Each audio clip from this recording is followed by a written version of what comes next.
All right, what's going on, everyone? Welcome into Final Read Best Bets. It's the Championship Sunday edition right here on Forward Progress, presented by FanDuel. We are part of the Hammer Betting Network. I'm Rob Pizzola. This week is very simple. It's 2 games. That's it. So instead of flying through the board, a big board, we're going to slow it down a bit.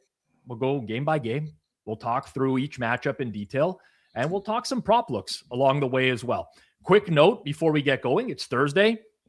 Limits are way up. At this point, I mean, the market is in strong form right now. Championship week, very efficient. We get big limits, lots of sharp money earlier on in the week. A lot of the info is baked in. That's not an excuse. That's just context so you can understand why we might sit on our hands in some spots this week. We're sticking with the same playoff approach. No traditional hammer system. We're not forcing action. We're not forcing a quota. If we like something at the current market, we'll lock it in. We'll say it clearly. That's a hammer play. Could be none. Could be 1, could be 2. We're taking whatever the number gives us. Now, really quickly, going to take 10 seconds for some house cleaning right off the top here. Forward Progress, right about to hit 10K subs. If you're watching and you're not subbed yet, hit that button. It's the simplest way to tell us, or tell YouTube, I should say, keep sending me this type of content. It goes a long way. We're here every week trying to break down numbers. We're not manufacturing narratives. We're not pulling out some galaxy brain trend angles or anything like that. It's just clean process and honest opinions. So the show's helped you at all this year. Subscribe. If you got a friend who bets and they still don't know that Forward Progress exists, send them this channel. Let's finish the job. Get to 10K. All right. Cards are loaded. Hammer's ready. Because it's only 2 games, we brought in the whole crew today. We got Austin Mock from The Athletic. We got Suuma. We got G-Stack George. Boys, I got to tell you, I'm really looking forward to this one. It's been a while since we've had 3, now 4 on the channel. And George, now instead of talking shit behind myself and Austin's back, you can say it to our face during the show as well, which is nice. Yeah, now I get to get judged by my one Thursday appearance after calling your guys' job a lot easier. Yeah, what was it? Listen, the 2, no matter what, it's tough to win in the NFL.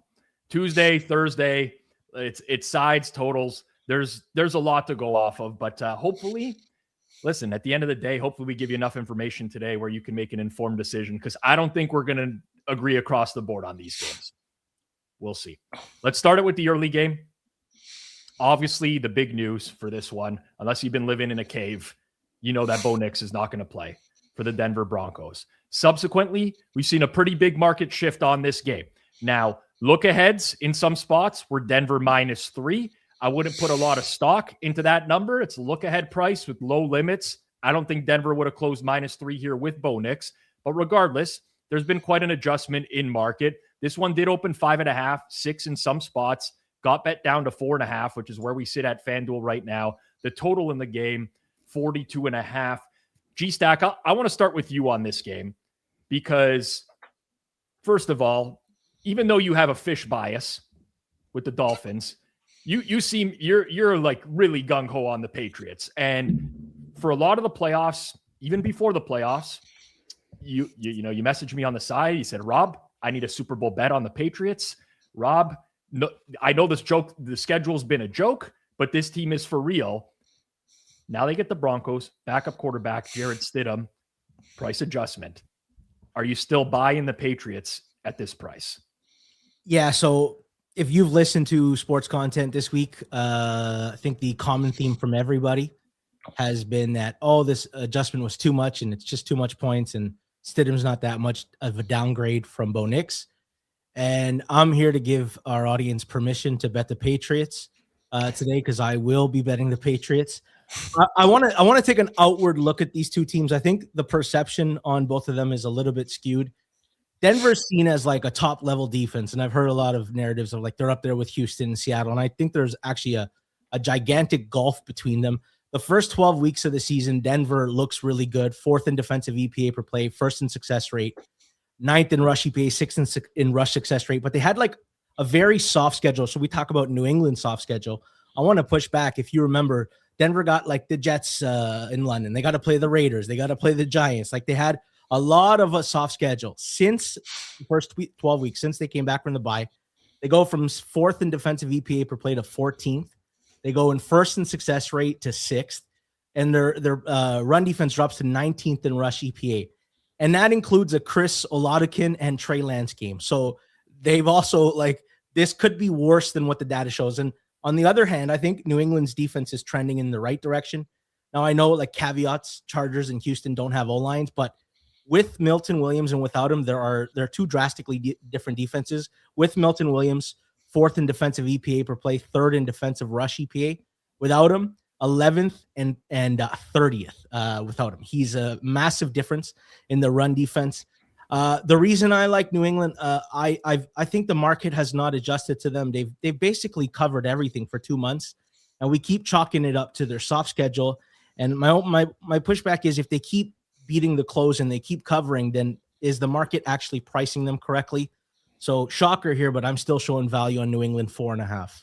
You get a lot of love in the chat. Kev Stick says G-Stack is so smart. I mean, if you saw G-Stack behind the scenes, maybe you'd second guess that, Kev Stick. But listen, it's a fair point on New England, especially when they continuously are beating these closing numbers and covering the games.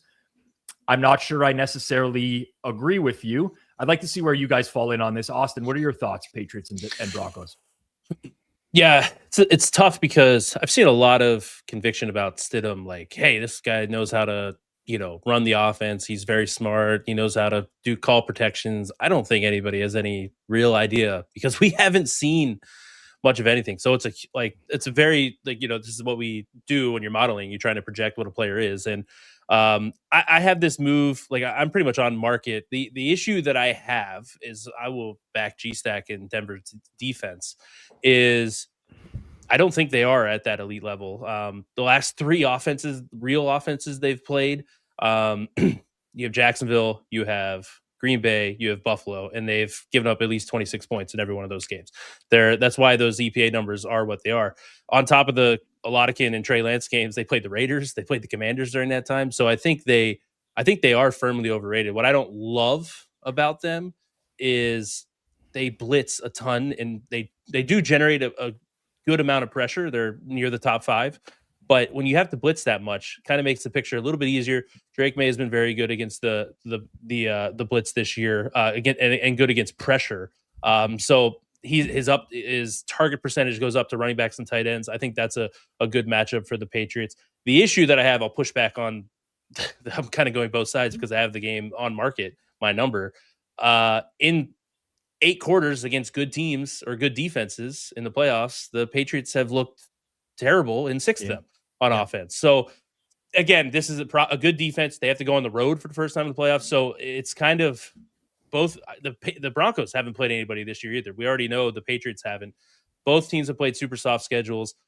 It's just a lot of uncertainty. I don't know if I can fully buy into the Patriots being this like elite offense because of what we've seen in 6 out of these 8 quarters. And going up against a solid to good defense on the road, I do have concerns, but I'm pretty much on market. I might have a slight lean towards the under, but that's kind of my outlook on this one is can Denver's defense keep the Patriots in check like the Chargers and the Texans have for the most part. Yeah, I think that's a valid point. I mean, we've had a pretty large sample in the playoffs now. Well, not a large, it's only 2 games. And maybe let's say a couple of those quarters went the Patriots' way where they got the offense moving. But I think the left side of that O-line is a real problem for them right now. And, you referenced the blitz numbers, Austin, and it's true. Denver does blitz a lot to generate pressure, but they also generate pressure when they run 4, when they rush 4. They don't need to blitz to generate pressure. They've done that quite a bit. I look at it stylistically, and I think the best way to beat Denver's defense is to run the ball up the gut against them. They've struggled defending that for a lot this year. They have an undersized D-line. They defend outside zone runs very well. They struggle on inside zone. The Patriots all year long have struggled to run the ball up the middle. It has not been the strength of that offense whatsoever. And on top of that, Denver's very good at defending play action, where New England's generated a lot of their deep stuff this year. I just don't know that they're going to be able to generate that with the issues on the left side of the O-line, Suuma. My fair price in this game is closer to 3.5. I think there's a little bit of value on the Broncos. I don't know that I have the stones to play it at this number, but that's kind of where I'm sitting at this one, Suuma. Yeah, I'm right about market on this one. I mean, it's so tough. Like Jared Stidham has 4 career starts. There's really only a experience factor that you can model because he's been in the league for like 6 years or something. But everything else is like pure guesswork in my opinion. And I thought about this game. I mean, I echo a lot of what these guys have said. I think that Nick Bonito against Will Campbell is probably the worst matchup for the Patriots on the field. I think that stylistically, the passing game should have success because where the Broncos are really, really strong coverage-wise is where New England can really attack via Stephon Diggs and Hunter Henry over the middle of the field. So I think that's a plus for New England, but I'm just really concerned about that O-line matchup. And Drake May leads the league in fumbles. So I mean, I would not be surprised if there's going to be another fumble where he just does not see or does not recognize the blindside rush. Mm-hmm. But I'm trying to think about what ifs. So what if Jared Stidham is playing or is going to play well from the pocket? Because I don't think he's going to provide us with the scrambling ability that Bo Nix has. I also don't think that he's going to have such a low pressure to sack ratio than Nix had. So my question is, what if Stidham is going to execute this Sean Payton passing game at a level that we do not expect? I mean, that's something where I think if the Broncos can score 20 points, they are probably going to have a decent chance at covering. And that's basically where I try about some alt scenarios, like what if Stidham is going to be playing great from the pocket? Because Sean Payton, if I was Payton, I would probably go quick game, rollouts, passes to the flats, trying to run the ball, passes to RJ Harvey. So what if Stidham is just being able to really execute that quick game, that Sean Payton offense? I mean, the Denver Broncos are alive if that's the case. Yeah, it's interesting because there's a lot of uncertainty all around. And I'm seeing the chat going right now. There's a comment from Luke Burrow about Bo Nix being able to pull out a lot of fourth quarter games this year. There's one from Damian Crooks. Are we trusting Stidham in this spot? I watched Bo Nix play quarterback. I think there's a disconnect somewhere with what people think of Bo Nix and what he actually is. To me, a lot of Bo Nix's production can be just pointed at Sean Payton, in my opinion. And I like Sean Payton as an offensive game planner. I'm George, you bring up a good point about the Milton Williams stuff, because the defense has kind of been night and day without him, with him versus without him on the field. But I just, you don't need excellent quarterback play in this offense. You just need competent quarterback play. And I guess my difference on my number, George, relative to yours, is that I think the Broncos defense will hold up better in this game than maybe you would. I want to push back on two things. So number one, I made it a 4-point downgrade. I gave a range. So this is not a Stidham is that much worse than Nick's number. This is my number on New England has been higher than market for months. Two things. I saw on Twitter, people were breaking down like Stidham's preseason tape. Fuck that. Who cares about that? You know who actually knows something about Stidham? Not any of us. It's Josh McDaniels. He was his offensive coordinator for his first 2 years in New England, goes to Vegas and brings Stidham with him. Tells me two things. Josh McDaniels, likes Stidham. There's something about him. Wants him in the QB room. Number two, every team self-scouts. If anybody knows what Stidham can and cannot do, even if he's been under like Peyton's tutelage for 2 years, I think in 3 years, Josh McDaniels probably picked up on tendencies, what Stidham can't do. And I'm sure he's been relaying that to the defensive coordinator. So I actually think he's an unknown to all of us, but I actually think maybe New England knows him more intimately than the rest of us do. And I don't think that has been discussed enough in market. I will say one thing. I think the Nick Bonito off the edge against Will Campbell is terrifying. Yeah. I think Ramondre Stevenson does not leave Drake May's left side. He's outsnapped Travion 80-51, even though like the touches are closer, but in all clear passing down situations, it's Ramondre Stevenson is on the field. That guy's going to be glued, and I think he's going to be A, there for a chip, and B, maybe some short passes to him. I kind of like Ramondre Stevenson over receptions. In the playoffs so far, he's been targeted 8 times. Josh McDaniels has been known to like dump it off to his running backs when he's playing a good defense, and I kind of like that angle. Yep, that's a good look on the New England side. Suuma brought it up on the Broncos side. This is not widely available just yet. At least I've seen a lot of books not posting a RJ Harvey receiving yards line just yet. But RJ Harvey was very heavily involved in the passing game last week. I think a lot of people watched that game. It seemed like whenever Jaleel McLaughlin was on the field, he got a rushing attempt. McLaughlin was on the field for 10 snaps. RJ Harvey still played his regular snaps. He was just more involved in the passing game. I think this is a very easy way for Sean Payton to get Jarrett Stidham going, is some screens to the running back, utilize him underneath. If you just look at Jarrett Stidham's small career, he's had a lot of dump offs. There's not a lot of deep stuff. It's short, intermediate routes, stuff like that. I thought RJ Harvey's receiving yardage total was short last week. I certainly think it's short again at 18.5 across most of the market right now. I thought that would be at least low to mid 20s. So that's the look I like. I guess running back on the other side. Suuma, Austin, not sure if you guys have anything from a prop perspective here. Yeah, I kind of mentioned it with May is when he is blitzed, he tends to throw to the tight ends more and the running backs more than his overall passing split. So I haven't really dove in yet. I'll probably wait a little bit longer here, but like Hunter Henry, I think will have a pretty good matchup over the middle. Like, I don't think I think the safeties and linebackers of Denver are a little bit weak in coverage, and get to the point of trying to keep Bonito at bay. They might use Ramondre Stevenson, chip, quick dump off. That's got to, like, I also try to think of, like, I don't know if there's a world where the Patriots kind of say, hey, you can't stand in the pocket as long as you think you have. Like, the last 2 games has been brutal.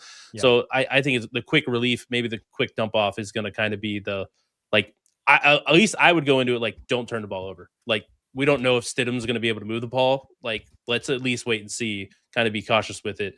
So I kind of, those running back and tight ends for the Patriots, Stevenson, because of the snap count, and Henry, I think are both good looks that I'll probably end up on by Sunday. Yeah. Suuma, I know that I maybe took some RJ Harvey from you, and I think you were interested in Hunter Henry overs as well. Yes, absolutely. I love this matchup for Hunter Henry, and I also like his over receiving yards and all the receptions 5+ at FanDuel. I think plus 154 right now. To go a little bit deep, I mean, somebody's got to lay shame to Flupp. And what was the price that he got on one of his alts this year? Somebody's got to beat him on an alt price this year. We're never going to live it down. Plus 300 or something. Next week, Rob, I'll take an alt New England, maybe minus 6.5 to win the Super Bowl. For the purpose of this show, Rob, I am giving out New England minus 4.5, minus 108 as a hammer. I personally have not bet it yet at this number. I think there's still a little bit more Denver money that might surface. I think there's a chance a 4 and maybe a 3.5 appears. And if it moves against me, I'll just take the 5 anyways. But for the purpose of this show, because it's available right now, I like New England 4.5. I do think that there's some more Denver money coming here. Yes. I do. I'm going to be playing this thing as close to post as possible. And then I can just like fight with the whole market one last time. Yeah. Some might ask me, like, I think this Denver price will close well. And some might say, well, then Rob, why would you not recommend it to the audience? I don't love these types of games. We have 2 games this weekend. I don't love games where there's quarterback uncertainty and I'm guessing at how to price it. I think Bo Nix is dog shit. I've made that known many times. Like, there's someone in the chat that said, if it was Peyton's such a good coach, then, why is it left to Bo Nix in the fourth quarter to win games? It's because of Bo Nix. He sucks, man. Like, he can't hit open receivers. So that's where I'm at on this one. But we'll see. A little bit of disagreement on this game. All right. We're going to cover the second game in just a second here. There's 4 teams left. There's 2 games. And with a trip to the Super Bowl on the line, FanDuel is turning on playoff mode. And right now, all customers get a profit boost pack during the conference championship round. That means you'll find a pack loaded with multiple profit boosts waiting for you in the app. More boosts means more ways to level up your playoff bets. Take your shot at an upset. Pick the team you've been backing all season long, or build a parlay that fits the moment. Then apply your profit boosts and go after even bigger payouts while the playoffs keep rolling. FanDuel makes it fast, easy, and fun to get in on the playoff action. And when your bet wins, you get paid instantly as well, which is great. So visit FanDuel.com/forward-progress. It's FanDuel.com/forward-progress and grab your profit boost pack for the AFC and NFC championships. You must be 21 plus and present in select states. For Kansas and affiliation with Kansas Star Casino, 18 plus and present in DC, Kentucky, or Wyoming. Opt-in required. Bonus issued is non-withdrawable profit boost tokens. Restrictions apply, including token expiration and max wager amount. See terms at sportsbook.fanduel.com. Gambling problem? Call 1-800-GAMBLER or visit fanduel.com/RG. Call 1-888-789-7777 or visit ccpg.org/chat in Connecticut or visit mdgamblinghelp.org in Maryland. Hope is here.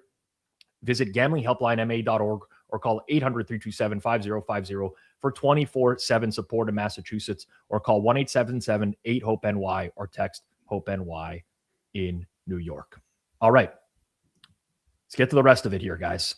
Rams, Seahawks. 3rd time this year. And the first 2 were incredibly close games.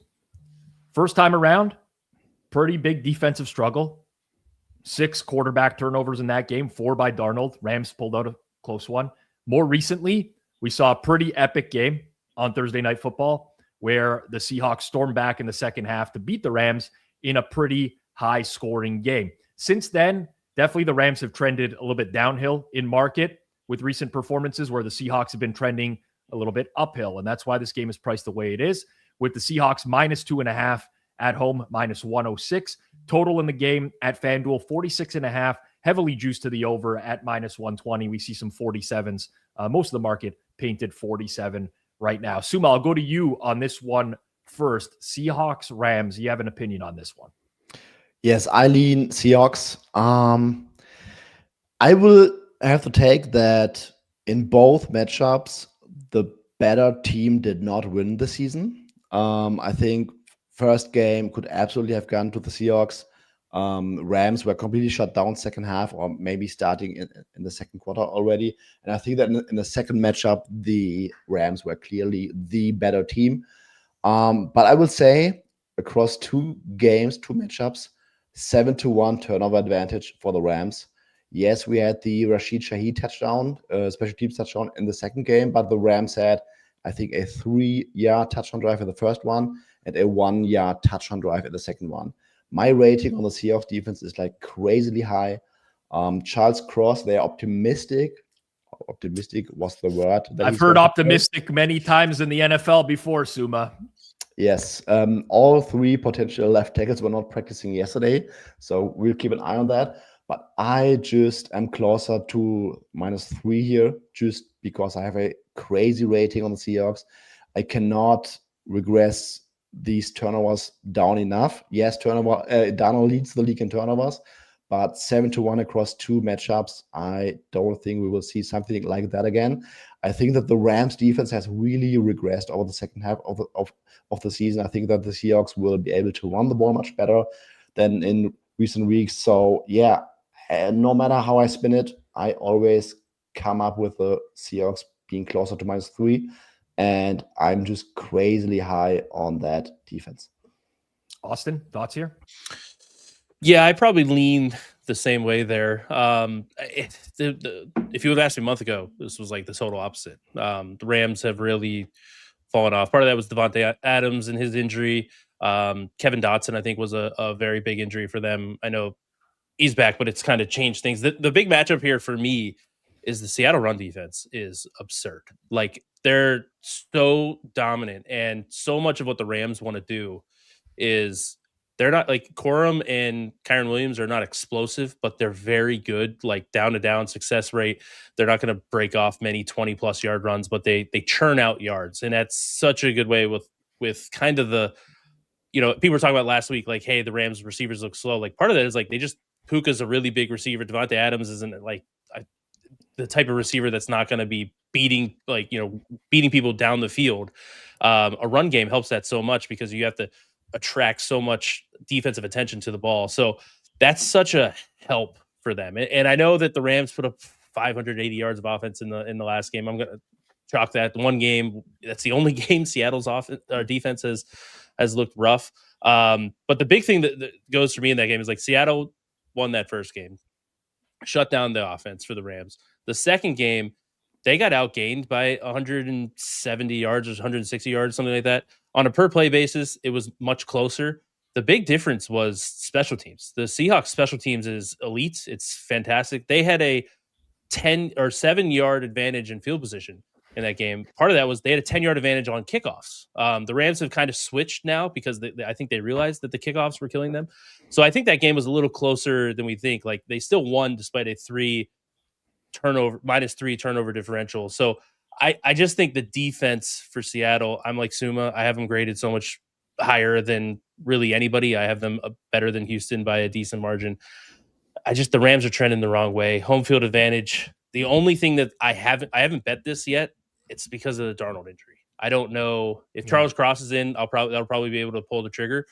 I don't know. The game script last week was the worst thing that happened because he did get hit on that like first drive, but like we didn't have to see him actually play because they were up big so quickly in that game. So I don't know if he's all right. I think that three would probably be my fair price. I'm a shade under that right now, waiting on the Cross news, but nothing for me at the moment. Slight lean towards the under, but the Seattle defense I think is just a different world for me in my model. So that's the way I lean. So on the Darnold stuff, I mean, they're limiting the amount of throwing he's going to be doing in practice this week, which to me is already a sign that he's still not good. And to your point, Austin, like you really didn't have to do a lot last week. They scored on the opening kickoff of the game. That was enough to basically win the game for them against the 49ers when you consider it all. I watched both of these games back this week, and the Rams offense in the first game could not access the middle of the field at all. They could get nothing over the middle. In the rematch, they were so efficient there, it completely changed. And what was really fascinating, this is a really fascinating matchup between coaches because you have an offensive guru in McVay and a defensive guru in McDonald. And the way that Sean McVay likes to manipulate defensive structure is he uses a lot of heavy personnel, right, to do that. And other teams match those looks, but Seattle doesn't because they're so good at stopping the run. So what they did last time is they threw a lot out of heavy personnel, and they had a lot of success doing that against the Seahawks. And they may have found something there because for the most part, it's been really hard for teams to beat Seattle over the middle. But even if the Rams can't generate offense, if they can't go back into form, I'm optimistic about their defense in this matchup because I've seen enough games where Sam Darnold completely turns into a pumpkin when he's pressured. And if Charles Cross is not at 100% and their backup left tackle is out, that to me is going to be a real problem against Jared Verse and Byron Young on the outside. And they can get interior pressure as well. So it really comes down to me to like, if the Rams D-line has any success in this game, I'm very optimistic about their chances of being able to pull this out. So personally, I make the Seahawks closer to a 1.5 point favorite. I lean Rams in this game. I'll throw it over to Mike McDonald's nephew over here, G-Stack, who's obviously a huge fan if you've watched the program this year. I think he's done a tremendous job. But Rob, I'm closer to you. I was telling Austin before we got on the air, I make this line closer to 2. I went back and charted all of Sam Darnold's games. There's 2 things that stood out. Number one is like the decline. First half Darnold, the second half Darnold, like it wasn't good. He wasn't the same quarterback that was like throwing to JSN and lighting everybody up. 2 of his 10 worst performances in terms of success rate against the Rams. 2 of his bottom 5 in EPA per play against the Rams. 2 of his bottom 7 in CPOE against the Rams. 2 of his bottom 6 performance in terms of ADOT against the Rams. I also think what happens if Darnold has to get up to 35, 40 pass attempts. I think that's problematic. The one thing I will say, Rob, you said it well about the heavy when they went into heavy packages. I also think missing Devontae Adams the last game, and Dotson basically got hurt in the first quarter on the Derek Hall stepping on his foot. And I think that was like the second drive, and they scored a touchdown again, or like had 10 points in the first 2 drives. Puka's the best blocking receiver in football, and Devontae Adams is very good too. And Dotson being back, the way they didn't run the ball well the second game, I think some of that could be mitigated by better personnel this week. And I do also anticipate heavier use of tight ends and big personnel, and it's why I'm also leaning a direction in the player props market as well. We'll talk about that in a second, but one of those, listen, Austin, you're a totals guy as well. My number's slightly shaded towards the under in this game. I think even without Zach Charbonnet, the Seahawks will be pretty run heavy. I think they're going to try to take as much pressure off of Darnold as possible and try to find some success in the running game. I think about the Rams. I do think a lot of heavier packages are in the cards for them. They have all 4 tight ends healthy right now, which hasn't kind of happened for them all year. Seahawks are playing still a ton of too high shells. They're not giving up explosives. They're going to try to force their coverage is so good. They're going to try to force teams to march up and down the field on them. So I lean to the under from that perspective. But Austin, I know you wanted to jump here with something else as well. Yeah, I think one of the aspects that really hasn't been talked about too much, I'm interested just to hear your guys' opinions on it. Like my model does factor it in. The Rams they had one less day of rest, and they had to play pretty much an entire extra quarter. It's weird. Again, another quarterback injury kind of makes this game tough for me. I agree with your underpoints there about the run heavy, probably game plan from the Seahawks. But I'm interested, like how do you think that factors in? This is, I guess, harder to model other than just it's an input into the model. But I don't know, like from stylistically, a schematic standpoint, anything, has anybody like had thoughts on the rest advantage that the Seahawks have in this game? So like for me, I can't even tell you because it would just be automated, right? Like I try to factor in as much as I can in terms of rest and certain situational spots. I've put a lot of work into that over the course of the year. So I would be hoping that my number factors that, but I couldn't tell you off the top of my head how meaningful it is. It's certainly something, I think, overall, but I feel like we're catching the Rams, and for a good reason. They haven't played well, right? I think there's some rationale as to why that may have happened. You go back and watch Rams and Bears last week. I mean, they just did not have open receivers. And I keep struggling to understand how that happens. But you look at the route, like they couldn't the footing was an issue at Soldier Field. I firmly believe that. There was snow down on the field for most of the game. Puka Nacua couldn't get open sometimes there was a play with a linebacker covering him where he couldn't beat him. Like that's just very unusual. So something is going on there. And the Rams are kind of at the lowest point that they've been in market for a long time. I still think that they're the most complete team. I really do. So that's kind of where I'm at, but tough game, man, especially once it moves on, once those threes are gone, makes it incredibly more challenging. I saw you, George, nodding your head a little bit when I was talking about the tight ends for the Rams earlier. I think you might've wanted to talk about that. Yeah, so Seattle's like bottom 6 against covering tight ends because they play too high. They kind of let you have all the underneath stuff. And there's a clear tight end pecking order, or at least there was last week. Stafford had 46 dropbacks, and Parkinson and Ferguson were clearly 1 and 2, and Higbee only had 8, and Davis Allen only ran 1 route. People will get on me about that. I like Terrence Ferguson over 14.5 receiving yards. We don't give out props here, but and I also like him over 1.5 receptions at like plus 148 on FanDuel. I think they will feed the tight ends underneath. And to your point, like they did have success in that second game. Yeah. From a prop perspective, I'm buying into the oblique injury, meaning something. I'm playing Sam Darnold under on rushing yards. It's at 5.5. And listen, there were some better numbers available yesterday at 6.5. And I'm not saying that won't matter, but I mean, Sam Darnold was regularly lined at like 3.5, 4.5 during the regular season. And he's getting bumped up now because the game means more, but the guy is hurt and he already doesn't run the ball a whole lot anyways. I think that's a decent play. Plus, you also have the possibility of Seattle winning as a favorite. You get kneel downs, which play into rushing yards, especially for a guy like Darnold, who might get even if he does run the ball, 1 to 2 rushing attempts.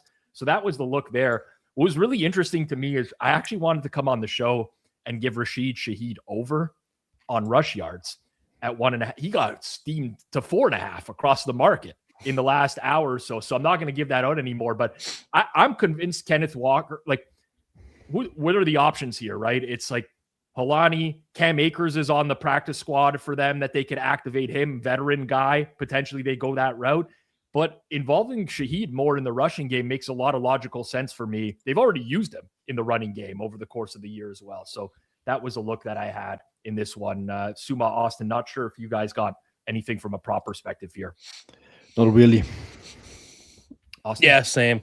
nothing to props aren't they're not my forte, but there's no like strict matchup advantage. I think the interesting, like the rubber band effect of both, like McVay got beat in the first game, then McDonald got beat. So like we'll see what happens from a change standpoint. But yeah, the Rams, I would not have thought I would have been saying I'd lean Seattle at 2.5 a month ago, because I've totally, like, I don't want to say flip-flopped, but the numbers have converged over the last month for sure. All right.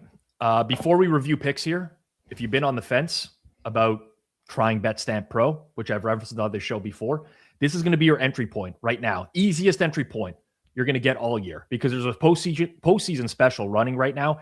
It's 1 week of BetStamp Pro for 50% off of the normal weekly price. And it's not some watered down trial. You get full access to everything for the entire week, every screen, the odds feed, every market. That means props, sides, totals, alternate lines, plus all the major prediction markets too.